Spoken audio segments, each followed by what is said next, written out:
Hello बच्चों, आज हम लोग एक्सरसाइज 1.2 सॉल्व करने वाले हैं। तो आइए देखते हैं। इसमें 1 नंबर में दिया हुआ है कि निम्नलिखित संख्याओं को अभाज्य गुणनखंड के रूप में व्यक्त कीजिए। इसमें दिया हुआ है बच्चों कि इसमें जो संख्या है, ठीक है, जो नंबर है उसको लिखना है अभाज्य गुणनखंड के रूप में। ठीक है, तो आइए सॉल्व करते हैं। इसको लिखेंगे कैसे। 1 का अगर देखें हम ए नंबर में तो दिया है 140। इसमें क्या दिया है 140। तो सबसे पहले हमें क्या करना है कि 140 का एलसीएम निकाल लेना है। तो हम निकालते हैं 140 का एलसीएम। 2 बार में 70, 2 बार में 35, 5, 7 और 7 1 10। तो इसमें क्या करना है बच्चों, जो आया है 140 का गुणनखंड जो आया है, ठीक है, उसको हमें यहाँ पे लिख देना है। यानी हो जाएगा 2, 2, 5, 7। और इसमें देख सकते हैं आप कि 2 जो है वो 2 बार है, और 5 एक बार है, और 7 एक बार है। तो इस प्रकार से लिख देना है। ठीक है, ये इसका आंसर हो जाएगा। दूसरा में देखते हैं, बी नंबर में दिया है 156। सेम वही करना है। इसके एलसीएम निकालते हैं 156 का। 2 बार में 78, 2 बार में 39, इसमें 3, 13 और 13 1। इसको लिख सकते हैं 2 इंटू 2, 3 इंटू 13। अब इसमें देखिए, इसमें फिर हम देख रहे हैं कि 2 जो है 2 बार है, तो हो जाएगा 2 का power 2 into 3 into 13 is the answer. ठीक है, आया बस समझ में आप लोग को। अब इसमें देखेंगे सी नंबर, इसको मिटा दे रहे। ठीक है,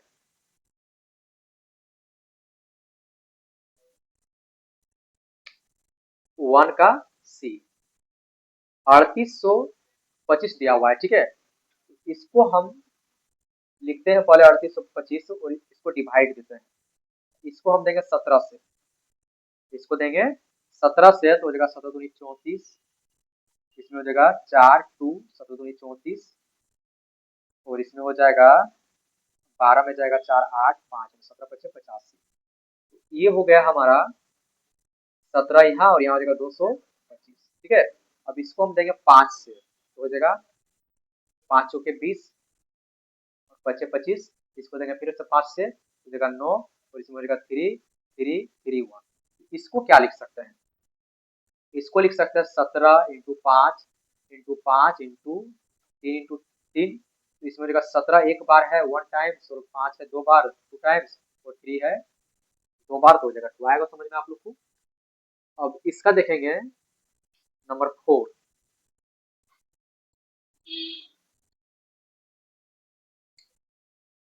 नंबर 4 5005। ठीक है, और इसको डिवाइड देंगे, सबसे पहले एलसीएम में लिख देते हैं, और इसको डिवाइड देंगे हम 13 से।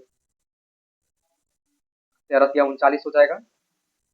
ठीक है, और इसमें हो जाएगा 10 में 1 1, और इसको देते हैं 0 से। ठीक है, 13 8 जा 13 8 104, 10 में जाएगा 4 6 या 5। ठीक है, तो हो जाएगा 13 25 65। यहाँ लिखेंगे 13, और उसके बाद लिखेंगे 385। अब इसको देंगे हम 11 से, तो हो जाएगा 11 या 36, 2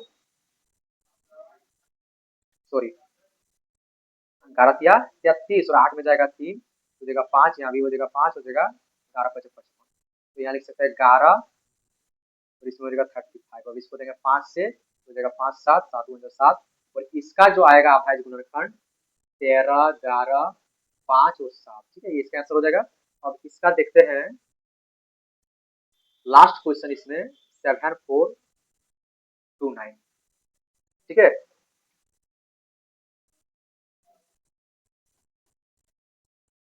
इसमें लिख देते हैं सबसे पहले 74 29, और इसको डिवाइड देंगे हम 74 29, और इसको डिवाइड देंगे 23 से। ठीक है, जब इसको देंगे 23 से, तो हो जाएगा 3 बार में 69, 14 में जाएगा 9, 5 इसमें हो जाएगा 2, और इसमें हो जाएगा 2 बार में 46, और इसमें हो जाएगा 12 में जाएगा 6 6 9, तो जाएगा 3 बार में। ठीक है, यहाँ हो जाएगा 23, और इसमें हो जाएगा 323। अब इसको देंगे 323 को हम 19 से, तो हो जाएगा 19 एक जा 19, 12 में जाएगा 9 तो हो जाएगा 3, 2 में 1, यहाँ हो जाएगा 1, ठीक है। अब इसको देंगे 6 से, 7 से तो हो जाएगा 3, 6, 6 13 तो आ रहा है 19, 7 4, तो इसको क्या लिख सकते हैं 23 इंटू 19 इंटू 7, ठीक है बच्चों। तो 1 नंबर समझ में आया होगा आप लोग को। अब इसमें देखेंगे नंबर 2, नंबर 2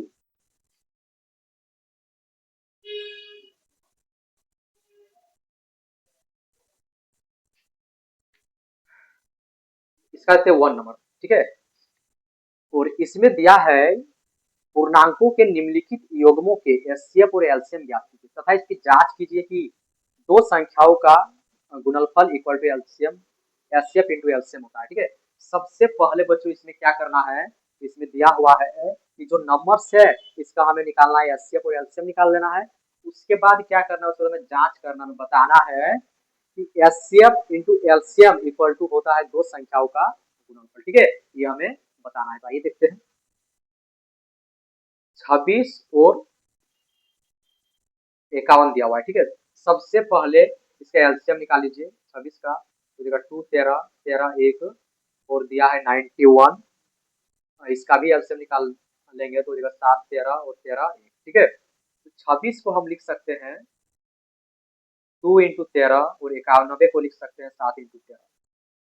अब इसमें देखें तो इसमें दोनों में क्या मैच कर रहा है, तो इसमें कर रहा है 13, इसका मीन्स हो जाएगा एचसीएफ, इसमें क्या आ जाएगा 13, ठीक है। तो ये तो आप लोग जानते ही होंगे बच्चों कि अगर दो नंबर दिया हुआ है उसमें जो दोनों में कॉमन रहता है, सेम रहता है, उसको बोलते हैं एचसीएफ।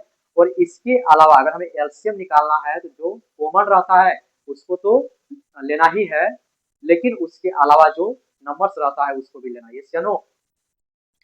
तो इसका अगर हम एचसीएफ देखें तो गया 13, अब क्या निकालेंगे, निकालते हैं एलसीएम।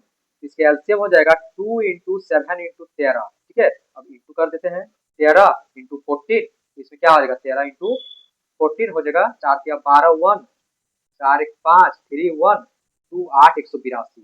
इसका क्या आ गया बच्चों, इसका आ गया 182।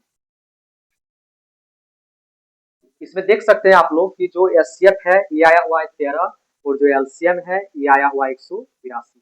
लेकिन इसमें क्या करना है, ठीक है, लेकिन इसमें क्या करना है, तो इसमें दिया हुआ है कि दो संख्याओं का गुणनफल, जो दो संख्या दिया है उसका हमें निकालना है गुणनफल यानी मल्टीप्लाई, वह इक्वल होना चाहिए जो हमारा एचसीएफ और एलसीएम आया है उसका मल्टीप्लाई का। तो आइए यहाँ देखते हैं। सबसे पहले हम लिख देंगे जांच और इसमें लिखेंगे कि एलएचएस इक्वल टू दो संख्याओं का गुणनफल, दो संख्याओं का गुणन, ठीक है। तो इसका एलएचएस देख लेते हैं। तो इसमें क्या है, दो संख्या तो है 26 और 91, इसको इंटू कर दीजिए। 26 को 91 से 6 2 54 4 5 18 5 23 6 6, इसमें आया कितना, तो आया 2366, इसको लिख दिए। अब उसके बाद फिर क्या करना है, इसका निकालते हैं आरएचएस, ठीक है, आरएचएस। और ये कितना दिया है आरएचएस बच्चों, इसमें हम देखें तो इसका लेना है एलएचएस इंटू आर, सॉरी, इसका लेना है LCM into HCF, LCM into HCF. इसका एलसीएम दिया हुआ है 182 और इसका एचसीएफ दिया हुआ है 13। अब इसको इंटू करते हैं, देखते हैं हमारा है कि नहीं। 182 को 13 से 6 8 या 24 2 3 का 3 5 2 8 1 6 6 8 23, इसमें भी हमारा सेम आ रहा है कि जो हम निकाले हैं एलएचएस दो संख्याओं का गुणनफल, इसका इतना आया है। और जो हम लोग निकाले एलसीएम इंटू एचसीएफ दोनों का क्या है, दोनों का सेम है। और जब दोनों का सेम है तो हम ये बोल सकते हैं एलएचएस जो है वह आरएचएस के इक्वल है, ये जानो। तो ये हमारा जांच हो गया, ठीक है। अब इसका देखेंगे सेकंड क्वेश्चन।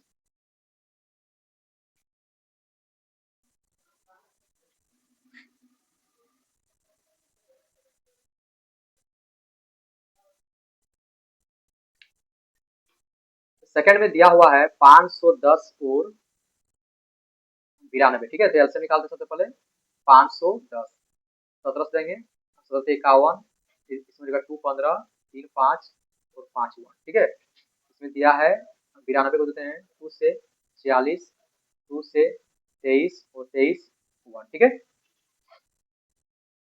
तो हम लिख सकते हैं कि 510 इक्वल टू क्या हो जाएगा, इक्वल टू हो जाएगा 17 इंटू 2 इंटू 3 इंटू 5 और 92 को लिख सकते हैं 2 इंटू 2 इंटू 23, ठीक है। अब इसमें देखिए कि दोनों में सेम क्या है, तो सेम है 2, मीन्स इसका एचसीएफ क्या हो जाएगा 2, एचसीएफ क्या हो जाएगा 2। अब क्या निकालना है LCM, 17 into 2 into 2 23 into 3 into 5, इसमें हम अब इसको इंटू करते हैं, ठीक है। तो इसमें हो जाएगा 34 दुनी 68, ठीक है, इसमें 68 हो गया और इसमें हो जाएगा 5 किया 15 इंटू कर देते हैं पहले, तो हो जाएगा 40 4 6 5 30 34 8 6 0 8 4 12 1 6 3 9 10, इतना आ गया। अब इसको इंटू करते हैं 23 से, हो जाएगा 0 6 0 3 0 4 0 2, इसका आ जाएगा 0 6 4 3 2, इसका आ रहा है बच्चों 23 460, ठीक है, इतना आ गया। अब इसका जांच कर लेते हैं।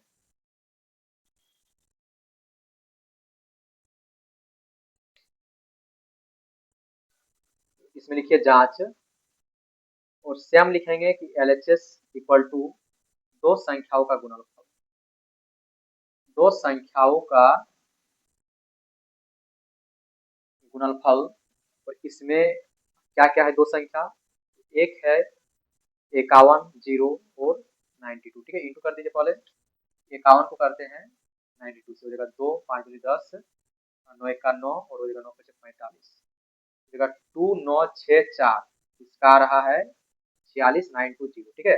अब इसका निकाल लेंगे आरएचएस, और इसका जब निकालेंगे आरएचएस तो इसमें हमें लेना क्या है, HCF into LCM, HCF into LCM, इसका एचसीएफ क्या हो जाएगा 2 और एलसीएम हो जाएगा 23 46 0, इंटू कर दीजिए, इसमें हो जाएगा 0 6 दूनी 12 4 दूनी 8 9 3 दूनी 6 और 2 दूनी 4। तो देखिए बच्चों दोनों में सेम आ रहा है कि नहीं, और जब आ रहा है तो हम बोल सकते हैं कि एलएचएस जो होगा इक्वल हो जाएगा आरएचएस का, ठीक है, आप लोग को समझ में आया होगा। अब इसका देखेंगे थर्ड क्वेश्चन।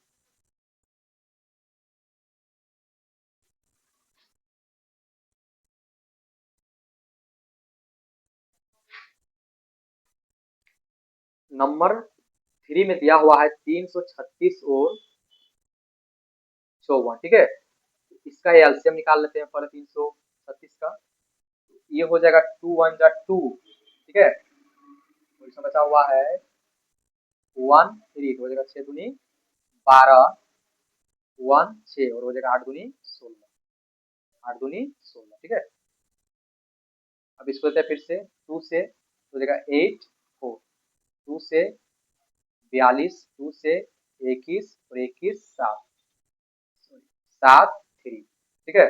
तो इसका मतलब हम लिख सकते हैं 336 को 2 into 2 into 2 into 2 into 7 into 3, इसी प्रकार से दिया हुआ है 54, इसको क्या लिख सकते हो, हो जाएगा 2 इंटू, एक बार निकाल ही लेते हैं, हो जाएगा 2 27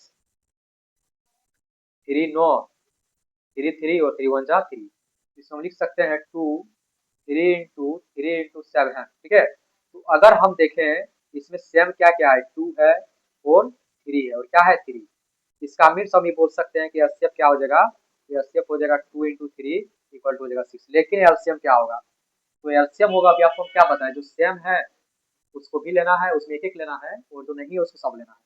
तो इसमें हो जाएगा 2 इंटू 3 को लिख दीजिए, हो जाएगा 2 इंटू 2 इंटू 2 इंटू, अच्छा एक मिनट एक मिनट, इसमें तो 7 भी 7 है ना, तो यहाँ पे लिखिए 7 भी हो जाएगा, ठीक है, यानी हो जाएगा 7 1 42 42, और इसमें हो जाएगा 2 इंटू 3 इंटू 2 इंटू 2, एक मिनट, इसमें हो गया आपका 1 2 2 2 3 2 4 2, ठीक है, इसमें हो जाएगा 1 3 2 3 और 1 7, ठीक है। इसको आप लोग को सॉल्व करना है कि इसका एलसीएम क्या आएगा, ठीक है, अच्छा इंटू कर देते, इसमें हो जाएगा 3 दूनी 6 दूनी 12 दूनी 24 दूनी 48, 48 को 21 से 8 4 8 दूनी 16 1 4 दूनी 8 9 8 6 4 10 1 9 1 10, इसका क्या आ रहा है बच्चों, आ रहा है कि 1008, इससे क्या आया 1008, ठीक है। अब इसमें हमें क्या करना है, इसको करना है जांच। तो ये हम आप लोग को होमवर्क दे रहे हैं, ठीक है, ये आप लोग का होमवर्क है कि आपको यहाँ दोनों का वैल्यू निकालना है, जांच करना है एक बार। एलएचएस में दो संख्याओं का गुणनफल, ठीक है, दो संख्याओं का गुणनफल इक्वल टू क्या हो जाएगा, ठीक है। हमको इतना तो पता है कि अगर आप लोग को हम देंगे होमवर्क तो आप लोग नहीं बनाएंगे, ठीक है, तो इसलिए हम ही बनाते हैं। इसमें क्या है, दो संख्या, तो इसमें है 336 इंटू 54। अब इसको इंटू कर दीजिए तो हो जाएगा 336 को 54 से हो जाएगा 24 टू 12 14 1 12 13 25 15 18 1 5 15 16 4 0 8 3 11 6 7 8 इतना, ठीक है। तो इसका आ रहा है 18 1 4 4, ठीक है। अब इसका निकालते हैं दूसरा आरएचएस। इसमें हो जाएगा 42 इंटू 1008 1008, ठीक है। हो जाएगा 1008 को 42 से 8 दूनी 16, ये तो आ ही नहीं रहा है। इसको अगर हम सॉल्व कर रहे हैं तो ये तो आ नहीं रहा है, इसको मतलब मिस्टेक हुआ है। अच्छा, एक बार चेक कर लेते हैं, ठीक है। इसमें हो जाएगा दो दो आपका मैच कर रहा है, इसमें हो गया 3 3 7 7 21 हो गया 42 हो गया। अब इसको ले सकते हैं, हो जाएगा यहाँ पे 2, ठीक है, 2 इसमें हो जाएगा 3, इसमें हो जाएगा 2 2 2 और इसमें हो जाएगा 3 7, हो जाएगा 3 दूनी 6 12 दूनी 24 दूनी 48, 48 को 21 से 8 4 और 16 1 4 दूनी 8 9 8 6 4 10 9 10, ये तो सही है बिल्कुल। इसका मतलब हम लोग का मिस्टेक आखिर हो कहाँ रहा है। तो इधर एक बार इंटू कर लेते हैं कि जो आया वो सही है कि नहीं। तो हो गया 7 21 दूनी 42 दूनी 84, 84 को देंगे 4 से 16 8 से 32 33, ये भी बिल्कुल सही है। ये हो जाएगा 7 के 21 दूनी 42। अच्छा अच्छा, सॉरी सॉरी, हम लोग का जो मिस्टेक हुआ है बच्चों, ठीक है, यहाँ पे मिस्टेक हुआ है। इसका मतलब ये सब इसको मिटाना पड़ेगा। तो इसमें लिख सकते हैं कि 54 का अगर हम एलसीएम लिए थे तो 54 का एलसीएम आया क्या था, 2 27 3 9 हो जाएगा 3 3, इसका मीन्स इसका आया है 2 इंटू 3 इंटू 3 इंटू 3, ठीक है, 9 से 27 दूनी 54। तो इसका मीन्स इसमें ये मैच कर रहा है, ये कर रहा है, यानी जो एससीएफ होगा वो एक तो हो जाएगा 2 और दूसरा 3 3 मैच कर रहा है ना, तो 3 यानी 6 होगा, क्या होगा 6। अब जो मैच कर रहा है उसको तो लेना ही है, ले लिया 2 इंटू 3। इसके अलावा हमें क्या क्या लेना है, लेना है 2 बचा हुआ है, ले लिया 2। उसके बाद क्या बचा हुआ है, बचा हुआ है 3 इंटू 3, चलो ले लिए। उसके बाद फिर बचा हुआ है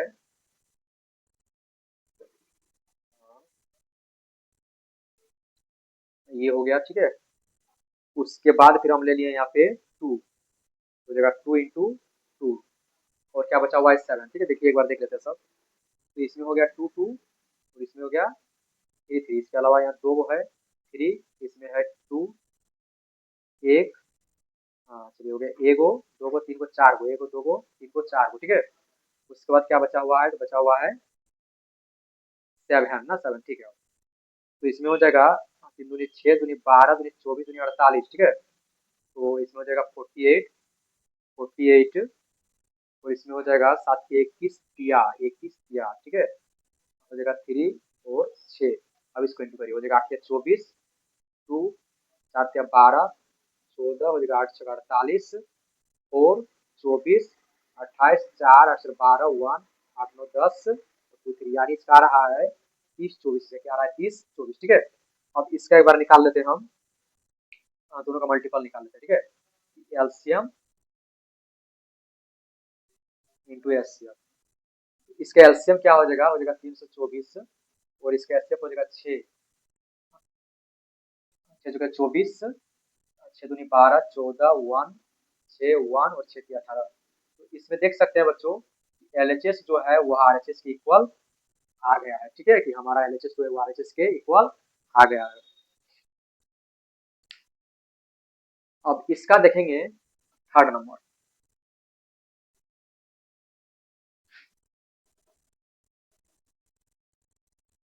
नंबर थर्ड, ठीक है। अब इसमें क्या दिया हुआ है नंबर थर्ड, तो दिया है कि अभाज्य गुणनखंड विधि द्वारा निम्नलिखित पूर्णांकों के एचसीएफ और एलसीएम, ठीक है, सेम वही है।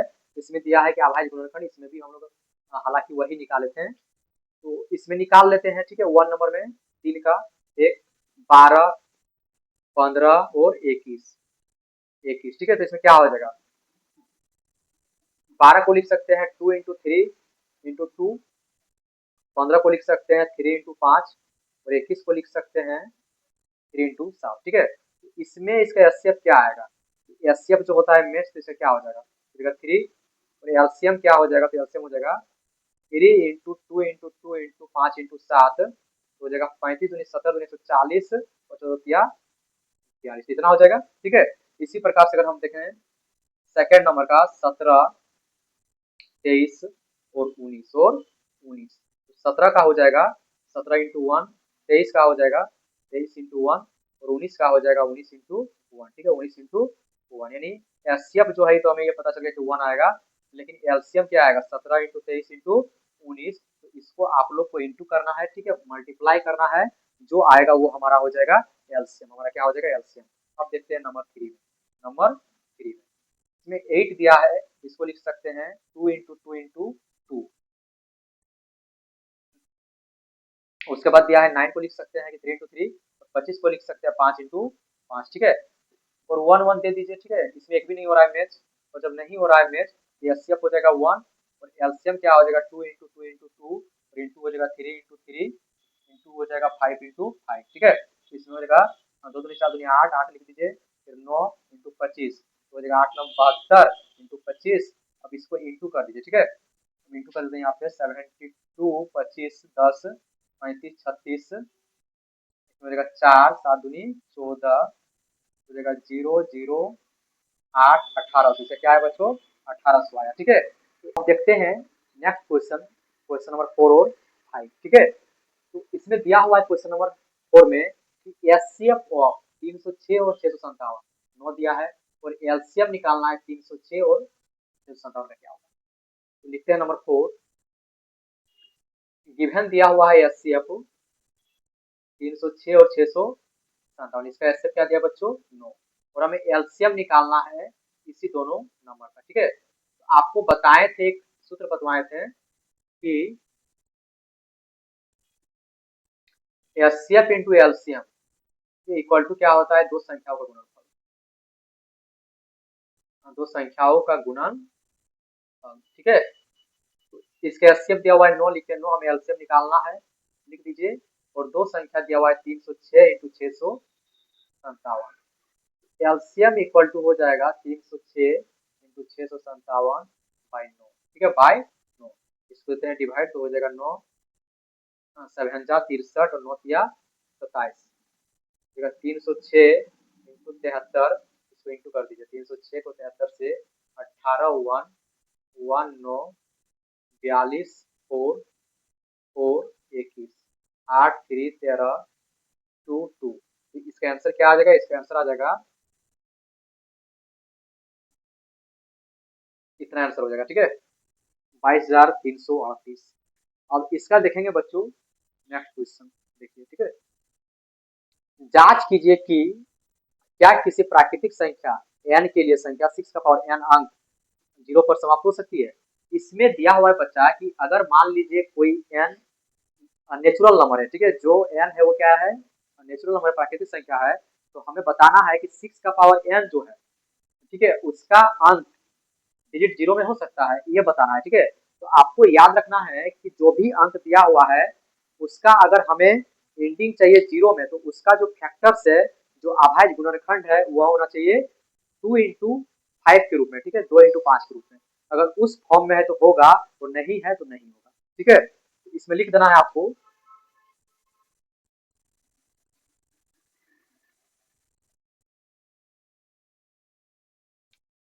नंबर 5 में लिखते हैं कि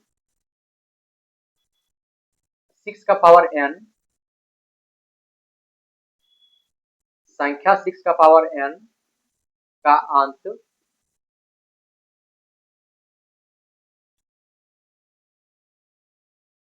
अंक 0 पर समाप्त तभी हो सकता है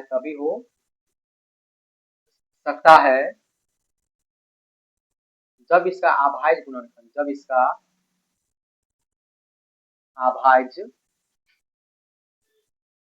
गुणनखंड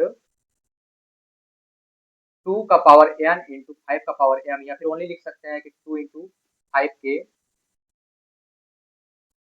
रूप में हो। ठीक है, हम यहाँ देखें 6 का पावर n, तो ये नहीं है उस फॉर्म में। ठीक है, 6 को लिख सकते हैं 2 इंटू 3 का पावर n, तो ये तो नहीं है। और जब नहीं है लिख सकते हैं कि अतः 6 का पावर n संख्या का 0 अंक पर समाप्त नहीं हो सकता है। ठीक है,